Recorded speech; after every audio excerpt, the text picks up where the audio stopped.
Good morning, students. Our today's topic is derivation of equations of motion by graphical method. अच्छा देखो बेटा, सबसे पहले हम ये देखेंगे कि हमें इन इक्वेशंस ऑफ मोशन की ज़रूरत क्यों पड़ती है, क्यों हम ये ड्राइव करते हैं और क्यों हम इसको यूज़ करते हैं। देखो बेटा, क्या है, हमारे पास कोई भी एक ऑब्जेक्ट है, वो पॉइंट ए से अगर बी की तरफ ऐसे मूव कर रहा है, ए से बी की तरफ, और ए से बी तरफ उसने डिस्टेंस कवर किया सपोज 20 मीटर्स, और टाइम उसने लगाया 4 सेकेंड्स। ठीक है। और मैं आपसे पूछूं कि उसकी स्पीड क्या थी, तो स्पीड का सिंपल फार्मूला हमें पता है, it is distance upon time. The speed will be 5 meter per second. तो 5 मीटर पर सेकेंड हमारे पास स्पीड आ जाएगी। ठीक है जी। बट देखो बेटा, अब क्वेश्चन ये है कि अगर ऑब्जेक्ट ये ए से बी तक जो 20 मीटर का डिस्टेंस 4 सेकेंड में कवर कर रहा है, क्या उसकी स्पीड 5 ही है? क्या वो ऐसा कर रहा है, या वो ऐसा कर रहा है कि पहले स्पीड उसकी 5 थी, फिर उसने 4 कर ली, फिर 6 कर ली, फिर 5 कर ली, ऐसे वो स्पीड कवर कर रहा है। मीन्स देखो बेटा, ये जो हमारे पास फार्मूला होता है डिस्टेंस अपॉन टाइम। ठीक है। ऐसी अगर हमें उल्टा दिया हो कि एक ऑब्जेक्ट की स्पीड है 5 मीटर पर सेकेंड, एक ऑब्जेक्ट की स्पीड है 5 मीटर पर सेकेंड, और वो 4 सेकेंड्स के लिए चलता है, तो 4 सेकेंड के बाद वो कितना डिस्टेंस कवर कर लेगा। तो डिस्टेंस का हमारे पास फार्मूला होता है distance is equal to speed into time. ठीक है। और स्पीड कितनी है 5, डिस्टेंस टाइम कितना है 4 सेकेंड, तो वो 20 मीटर डिस्टेंस कवर कर लेगा। बट देखो बेटा, ये जो फार्मूला है speed is equal to distance upon time या distance is equal to speed into time, ये फार्मूला तभी हम यूज़ कर सकते हैं अगर ऑब्जेक्ट की स्पीड है वो कांस्टेंट रहे, उसकी स्पीड हर जगह 5 मीटर पर सेकेंड रहे, then we can use this formula. ठीक है जी। बट अगर मैं बोल दूं कि ऑब्जेक्ट है वो एक्सलरेट कर रहा है, ठीक है, वो ए से बी जा रहा है, 20 मीटर डिस्टेंस कवर कर रहा है, और उसकी एक्सलरेशन है ए is equal to 2 metre per second square. तो देखो बेटा, मैंने आपको बोला कि एक ऑब्जेक्ट है, उसकी एक्सलरेशन है 2 मीटर पर सेकेंड स्क्वायर, तो 4 सेकेंड के बाद वो कितना डिस्टेंस कवर करेगा। तो देखो बेटा, हर सेकंड में उसका जो डिस्टेंस कवर्ड है वो डिफरेंट होगा, हर सेकंड में उसका डिस्टेंस कवर्ड डिफरेंट होगा। क्यों डिफरेंट होगा? क्योंकि एक्सेलरेशन का मतलब होता है स्पीड को इंक्रीज करना। तो फर्स्ट सेकंड में उसकी स्पीड कम होगी, सेकंड सेकंड में जो उसकी स्पीड है वो 2 मीटर पर सेकंड से बढ़ जाएगी, थर्ड में 2 मीटर पर सेकंड से और बढ़ जाएगी, तो हर सेकंड में वो डिस्टेंस ज़्यादा कवर करेगा। तो इसलिए जब हमारे पास ऑब्जेक्ट 2 मीटर पर सेकंड स्क्वायर से एक्सलरेट कर रहा है, तो 4 सेकंड में उसका डिस्टेंस कवर्ड 20 मीटर नहीं आएगा। ठीक है। और अगर 20 मीटर नहीं आएगा तो फिर कितना आएगा, क्वेश्चन ये है। अगर हमने वो डिस्टेंस फाइंड करना है, क्वेश्चन है कि एक ऑब्जेक्ट है वो रेस्ट से स्टार्ट होता है और वो एक्सलेट करता है 2 मीटर पर सेकेंड स्क्वायर से, और मेरा क्वेश्चन है कि वो 4 सेकंड के बाद कितना डिस्टेंस कवर कर लेगा। तो क्या करना पड़ेगा, या तो हम हर सेकंड के लिए पहले क्या करें, डिस्टेंस निकालें, पहले फर्स्ट सेकंड का, फिर सेकंड सेकंड का, फिर थर्ड सेकंड का, फिर फोर्थ सेकंड का, फिर सभी को ऐड करें तब डिस्टेंस आ सकता है। ठीक है। या हम अगर अब बट ये जो हमारे पास मेथड है बहुत लंबा पड़ेगा। यहाँ मैंने 4 सेकंड लिखे हैं, मैं अगर 20 सेकंड लिख देता तो हमारे पास 20 बार ऐसे करना पड़ता। तो इसके लिए हमने एक जनरल फार्मूलाज बनाए हैं जिनको बोलते हैं इक्वेशंस ऑफ मोशन। उससे ये जो इक्वेशंस ऑफ मोशन है ये एक्सेलरेटेड मोशन के लिए होती हैं। जब हम एक्सेलरेशन कर रहे हो, हमारे मोशन में एक्सेलेरेशन हो या रिटार्डेशन हो, स्पीड इंक्रीज डिक्रीज हो रही हो, तब हम इक्वेशंस ऑफ मोशन यूज़ करते हैं। वहाँ पर हम सीधा formula velocity is equal to displacement upon time नहीं लगा सकते हैं। तो हम प्रूफ करेंगे इक्वेशंस ऑफ मोशन या डिराइव करेंगे equations of motion by graphical method. Graphical method means we will use graph here. ठीक है। और हमने यहाँ पर जो ग्राफ यूज़ करना है उस ग्राफ का नाम है वेलोसिटी टाइम ग्राफ। ठीक है। तो वेलोसिटी टाइम ग्राफ यूज़ करके हमने उससे इक्वेशंस ऑफ मोशन प्रूफ कर लेनी है। देखो बेटा, तो मैं यहाँ पर पहले वेलोसिटी टाइम ग्राफ एक बना लेते हैं। इधर हम शो कर लेते हैं velocity, here it is time. ठीक है जी। तो हम क्या करते हैं, देखो बेटा, यहाँ पर कुछ एजम्पशंस लेते हैं कि ये हमारे पास ओरिजिन है, एक कोई भी ऑब्जेक्ट चल रहा था यूनिफॉर्म स्पीड से, कुछ यूनिफॉर्म स्पीड होगी उसकी। ठीक है, मैंने उसको जब देखा तो उसकी कुछ स्पीड थी। और देखो बेटा, हमारी जो कैलकुलेशन है वो तब स्टार्ट होती है जब मैं ऑब्जर्वेशन या उसको देखता हूँ। ठीक है, मीन्स जो हमारा टाइम है, जैसे देखो ऑब्जेक्ट चली जा रहे हैं बहुत सारे, हमें कोई लेना देना नहीं है, हम अपनी कैलकुलेशन जब स्टार्ट करेंगे then we considered time is zero, वहाँ से हमें टाइम स्टार्ट होगा, टाइम ज़ीरो से फिर 1 second, 2 second, 3rd second, 4th second, ऐसे। ठीक है, तो एक ऑब्जेक्ट चल रहा है, उसकी कुछ ना कुछ स्पीड होगी, हम मान लेते हैं उसकी कुछ ना कुछ ये स्पीड थी इतनी, उसका नाम है u। क्लियर है जी। और देखो बेटा, जैसे ही मैंने इस ऑब्जेक्ट को देखा तो मेरा टाइम स्टार्ट हो गया। ठीक है, और उसने यूनिफॉर्मली एक्सेलरेट करना स्टार्ट कर दिया, उसने अपनी एक्सेलरेशन या स्पीड को इंक्रीज करना स्टार्ट कर दिया। तो अगर वो यूनिफॉर्मली एक्सेलरेट कर रहा है तो हमने यूनिफॉर्मली एक्सेलरेशन के लिए वेलोसिटी टाइम ग्राफ पढ़ा है, वो ऐसे बनता है। ठीक है, अब एक्सेलरेट करेगा तो थोड़ा टाइम कंज्यूम करेगा। ठीक है, और ऐसे स्टेट कर्व बन जाती है। और जब उसने इस पॉइंट तक, ये v वेलोसिटी तक, यहाँ मैं मान लेता हूँ the final velocity is v, v velocity जब तक उसकी नहीं हो गई उसने एक्सेलेरेट किया, और v वेलोसिटी के बाद वो एक्सेलरेशन करनी उसने बंद कर दी। ठीक है, और u पर टाइम था 0, और जब उसने वेलोसिटी अपनी v कर ली, उस टाइम जो टाइम था, मैंने अपनी घड़ी पर टाइम देखा तो कुछ टाइम हो चुका था t, तो t टाइम हम उसको मान लेते हैं। क्लियर है जी। और हम क्या करते हैं यहाँ पर, एक ये हमारे पास जो है वेलोसिटी टाइम ग्राफ बन गया फॉर यूनिफॉर्म एक्सेलरेशन। ठीक है, और हम क्या करते हैं, इन पॉइंट्स का कुछ नाम लिख लेते हैं, जैसे O, इस पॉइंट का नाम लिख लेते हैं A, ये हो जाएगा B। अच्छा, एक मैं अपनी कन्वीनियंस के लिए यहाँ पर लाइन ड्रॉ कर रहा हूँ, बाद में बताऊँगा इसका मीनिंग क्या है। और इधर लिख लेते हैं C, और इस पॉइंट का नाम रख लेते हैं D। ठीक है, अब हमने करनी है इक्वेशंस ऑफ मोशन फाइंड। देखो बेटा, तो सबसे पहले हम क्या करते हैं, हमने पढ़ा हुआ है कि जो slope of this curve, velocity time graph की जो स्लोप है वो हमें एक्सेलरेशन देती है। ठीक है, तो इसका मतलब है इस ग्राफ से सबसे पहले हम एक्सेलरेशन फाइंड कर सकते हैं, एक्सेलरेशन का फार्मूला फाइंड कर सकते हैं। और एक्सेलरेशन का फार्मूला क्या होता है, acceleration means change in speed per unit time, एक सेकंड में या पर यूनिट टाइम में कितनी स्पीड चेंज होती है, दैट इज कॉल्ड एक्सेलरेशन। और वो हमें देती है स्लोप। अब स्लोप फाइंड करने का क्या वे होता है, देखो बेटा ये ध्यान से समझना है, ये हमारी स्लोप का नाम है ए बी, हमने इस स्लोप को फाइंड करना है। तो इसका मेथड होता है, देखो ये स्लोप वाई एक्सिस में कितनी है अपॉन एक्स एक्सिस में कितनी है। ठीक है, मैंने इस पॉइंट का नाम नहीं रखा, इस पॉइंट का नाम रख देते हैं पॉइंट ई। क्लियर है, तो ये हमारे पास बन गए ओ ए बी सी डी ई। तो स्लोप फाइंड करनी है, स्लोप का मेथड होता है कि ये जो स्लोप है हमारी वाई एक्सिस में कितनी है अपॉन एक्स एक्सिस में कितनी है, ऐसे हम स्लोप फाइंड कर सकते हैं। पहले भी मैंने आपको मेथड बताया था, Y upon X, Y axis upon X axis कर दो तो हमारे पास स्लोप आ जाती है।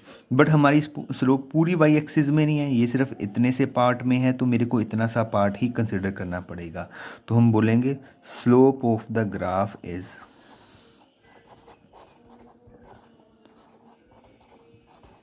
ग्राफ इज, ब्रैकेट में लिख देते हैं, ये एक्सेलरेशन है, और स्लोप का फार्मूला क्या होगा, it is A E upon A C. ठीक है जी, अब वैल्यूज पुट करते हैं। देखो बेटा, ए ई ये वैल्यू है, और मेरे को ए ई की वैल्यू नहीं पता है। ठीक है, देखो बेटा, अगर मैं यहाँ पर u लिख रहा हूँ तो इसका मतलब है कि यहाँ से यहाँ तक स्पीड है u। अगर मैं यहाँ पर v लिख रहा हूँ तो इसका मतलब ओरिजिन से लेके यहाँ तक स्पीड है v। बट मेरे को ये ए ई के बीच का डिस्टेंस चाहिए, तो कैसे फाइंड करेंगे, ये पूरी लाइन में से अगर ये लाइन मैं माइनस कर दूँ तो ये बच जाएगा, दोबारा इस पूरी लाइन में से ये माइनस कर दे इतनी सी लाइन तो ये बच जाएगा। इस पूरी लाइन की मेजरमेंट कितनी है ओ ई, माइनस ओ ए, ऐसे लिख सकते हैं। तो इसको लिखेंगे ओ ई माइनस ओ ए, ये हमारे पास आएगा ए ई। पूरी लाइन में से ये बचेगा, कटेगा तो ए ई बचेगा। तो ओ E minus O A upon A सी। तो ए सी हमारे पास हमें पता कितना है, ये अगर मैंने टाइम टी लिखा है इसका मतलब यहाँ से यहाँ तक का टाइम है टी, तो इसको स्मॉल टी लिख लेते हैं टाइम। क्लियर है जी। तो ये है एक्सेलरेशन आ रही है स्लोप से, और ओ ई की वैल्यू पुट कर देते हैं, ये कितनी है वी माइनस ओ ए कितना है यू, और अपॉन टी। देखो बेटा u मैंने स्पीड मानी थी, और u को बोलते हैं इनिशियल स्पीड, स्टार्टिंग में स्पीड कितनी थी तो वो u, और फाइनली कितनी स्पीड बनी जब तक मैंने ऑब्जर्वेशन ली तो वो v बनी। ठीक है, तो मेरे पास एक्सेलरेशन का एक फार्मूला बनता है a equal to v minus u upon t, final velocity minus initial velocity upon time taken. और यहाँ से इसको क्रॉस मल्टीप्लाई करें तो ये बनता है a t equal to v minus u, और यहाँ से v निकालें तो बनेगा u प्लस ए टी। तो ये हमारे पास first equation of motion proof हो जाती है। ठीक है, डिराइव हो जाती है। कैसे डिराइव की, हमने सिंपल क्या निकाला, एक्सेलरेशन निकाला, सॉरी सिंपल हमने slope of the graph find किया। इस इक्वेशन ऑफ मोशन से हम क्या क्या फाइंड कर सकते हैं, एक तो फाइनल वेलोसिटी, किसी वेलोसिटी से वो चला, जैसे क्वेश्चन में गिवन हो कि एक ऑब्जेक्ट है वो रेस्ट से चलता है, 2 मीटर पर सेकंड से एक्सेलरेट करता है, और 5 सेकंड के बाद उसकी वेलोसिटी क्या हो जाएगी, तो हम ये फार्मूला लगा लेते हैं। ठीक है, तो वहाँ से फाइनल वेलोसिटी फाइंड हो जाती है, या कई बार इनिशियल फाइनल वेलोसिटी और टाइम गिवन होता है तो एक्सेलरेशन मिल जाती है। ठीक है, वहाँ पर हम ये इक्वेशन यूज़ कर सकते हैं। अच्छा, अब हमारे पास सेकंड है, कई बार क्वेश्चन आ जाता है कि एक ऑब्जेक्ट है वो एक्सेलरेट कर रहा है 2 मीटर पर सेकंड स्क्वायर से। ठीक है जी, और वो चला था जो है वो रेस्ट से चला था। रेस्ट का मतलब होता है वो रुका हुआ है और उसकी इनिशियल स्पीड 0 है, तो 0 से उसने स्टार्ट किया और 2 मीटर पर सेकंड से एक्सेलरेट किया पर सेकंड स्क्वायर से, और 10 सेकंड के बाद वो कितना डिस्टेंस कवर करेगा। ठीक है, तो डिस्टेंस फाइंड करना है या डिस्प्लेसमेंट फाइंड करनी है तो वो भी हम इस ग्राफ से फाइंड कर सकते हैं। हमने पढ़ा था कि जो एरिया अंडर द कर्व है, एरिया अंडर द कर्व वो हमें डिस्टेंस और डिस्प्लेसमेंट देता है। तो area under the curve means ये है कर्व हमारी, जो स्लोप जिसको हम कहते हैं दिस इज कर्व। तो इसके अंडर जो एरिया है वो ये वाला सारा है। ठीक है, इसके नीचे वाला यहाँ तक जो एरिया है ये सारा, this is called area under the curve. तो अगर हमने area under the curve find करना है तो हमें क्या करना पड़ेगा, इसका एरिया फाइंड करना पड़ेगा और इसका एरिया फाइंड करना पड़ेगा, और दोनों को ऐड कर सकते हैं। ठीक है, और ऐड करने से जो हमें रिजल्ट मिलेगा वो क्या मिलेगा, डिस्टेंस और डिस्प्लेसमेंट। ठीक है, तो मैं यहाँ पर लिखता हूँ एरिया अंडर द कर्व।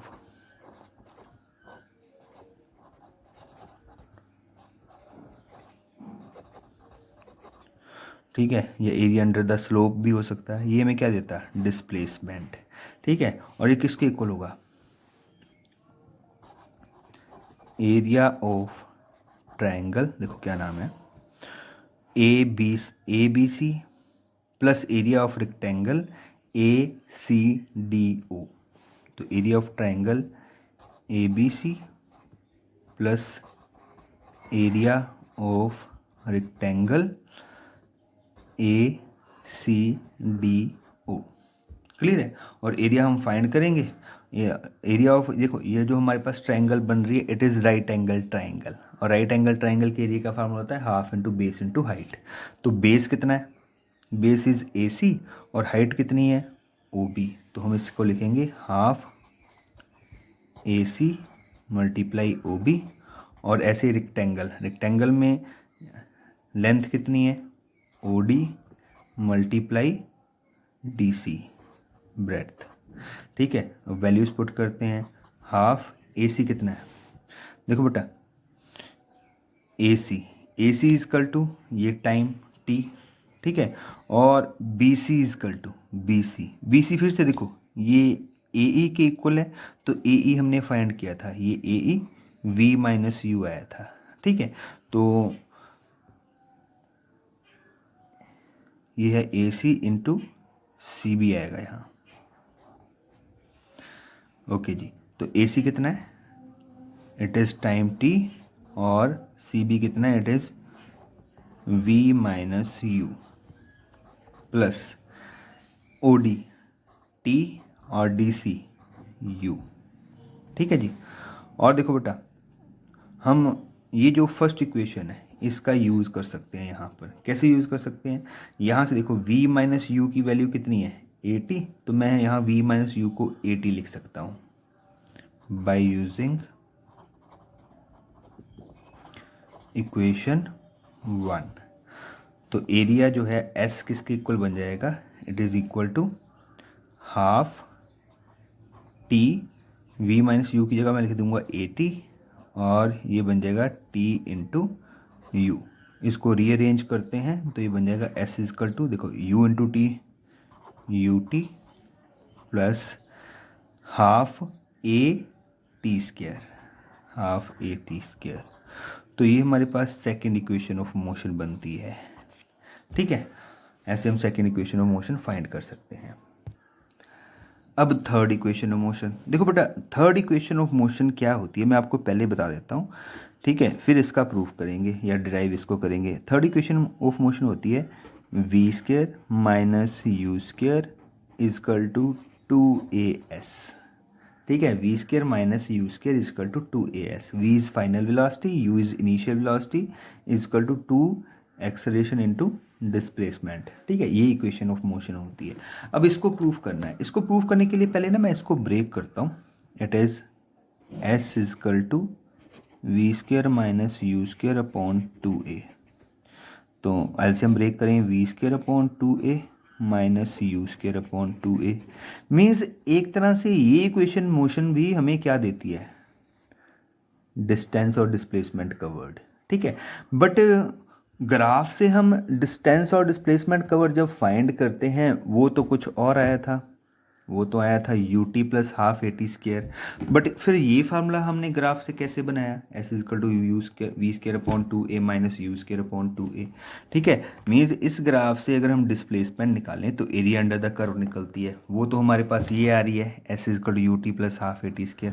तो इस फार्मूला को कैसे बनाएं? ठीक है, देखो बेटा इसके लिए मैं आपको वे बताता हूँ। देखो इस इक्वेशन ऑफ मोशन में ये जो हमारे पास डिस्टेंस की इक्वेशन ऑफ मोशन है v square minus u square upon 2a, इसमें और जो पहले वाले डिस्टेंस की इक्वेशन है कौन सी? U T plus half A T square. दोनों में क्या फ़र्क है कि जो हमारे पास ये सेकेंड इक्वेशन है डिस्प्लेसमेंट की, यहाँ पर टाइम नहीं है कहीं पे भी। तो यहाँ पर टाइम नहीं है, इधर टाइम भी प्रेजेंट है। तो ये इक्वेशन ऑफ मोशन वहाँ लगती है जहाँ पर हमें न्यूमेरिकल्स में टाइम गिवन हो, और ये इक्वेशन ऑफ मोशन वहाँ लगा सकते हैं यहाँ टाइम गिवन ना हो। ठीक है, तो अब इसका प्रूफ कैसे करें ये चक्कर है। तो ये बहुत इजी काम है। हमने क्या करना है, ये डिस्प्लेसमेंट वाली जो इक्वेशन है, टाइम वाली, डिस्प्लेसमेंट और टाइम वाली, इसमें से टाइम को एलिमिनेट करना है। अब क्वेश्चन है कि टाइम को एलिमिनेट कैसे करना है। तो देखो हम यहाँ पर लिखते हैं by using s is equal to u T plus half A T square, ये लिख लिया। उसके बाद हम इक्वेशन 1 के पास चलेंगे। इक्वेशन 1 क्या थी मैं आपको दिखा देता हूँ। ये थी हमारे पास इक्वेशन ए टी या v equal to u plus a t. यहाँ से हम टी फाइंड कर लेंगे। ठीक है, टी कितना आ जाएगा? यू को उधर ले जाओ, v minus u equal to a t, फिर टी निकाल लो तो v minus u upon a आ जाएगा। ठीक है, तो हम उस टी की वैल्यू यहाँ पुट कर देंगे। उस टी की वैल्यू यहाँ पुट करने से यहाँ से टी एलिमिनेट हो जाएगा और अपने आप ही ये इक्वेशन बन जाएगी। तो बाय एलिमिनेशन मेथड हम इसको सॉल्व कर सकते हैं। ठीक है जी, तो क्या करेंगे, यहाँ पर लिख लेंगे as we know v equal to u plus a t, इसको नंबर 1 डाल लेते हैं। और यहाँ से हम क्या निकालेंगे? टी निकालेंगे, v minus u equal to a t, और टी आ जाएगा v minus u upon a. ठीक है, 2 पुट 2 इन 1। तो 2 को 1 में पुट करके देखते हैं हमारे पास क्या रिजल्ट्स आते हैं। तो देखो बेटा, तो हम t की वैल्यू यहाँ पर पुट करते हैं s इजकल टू यू, और t को पुट करते हैं v minus u upon A plus half a v minus u upon a whole square. अब हमारा काम क्या रह जाता है? ब्रैकेट्स ओपन करके एलसीएम लेना और इसको सॉल्व करना। ब्रैकेट्स ओपन करके एलसीएम लेके इसको ऐड करना, अपने आप इक्वेशन ऑफ मोशन थर्ड जो है वो बन जाती है। ठीक है, तो हम यहाँ पर ट्राई करते हैं। S is equal to bracket open करेंगे, ये बन जाएगा U into V minus you square upon A plus half A. यहाँ पर हमारे पास है वो आइडेंटिटी लग जाएगी, it will be A square plus B square minus 2ab upon ये ए का भी स्क्वायर होगा तो, और एक से एक ए कैंसिल भी हो जाएगा। ठीक है, और ये हमारे पास इधर ये 2 से मल्टीप्लाई होके 2a बन जाएगा, इधर a है। अब मैं इनको अगर ऐड करना चाहूँ तो एलसीएम आ जाएगा 2a। ठीक है जी, तो s equal to LCM will be 2a, और इधर हम अगर इसको ऐड करते हैं तो 2 से मल्टीप्लाई होगा, it is 2uv minus 2u square plus ये एज इट इज़ आ जाएगा v square minus you square minus 2uv। तो ये प्लस का 2uv है, ये माइनस 2uv है, कैंसिल हो जाएंगे, और ये है माइनस यू स्क्वायर इधर प्लस, और ये प्लस यू स्क्वायर, तो ये minus you square 2u square, ये प्लस यू स्क्वायर, ये माइनस होके सिंगल माइनस में यू स्क्वायर बच जाएगा। तो हमारे पास ऐसा आएगा v square minus you square upon 2a, और अगर हम क्रॉस मल्टीप्लाई करते हैं it will be v square minus you square equal to 2as। ठीक है, by this way we can derive the third equation of motion. हमने क्या किया, सिर्फ t को एलिमिनेट किया। Thank you.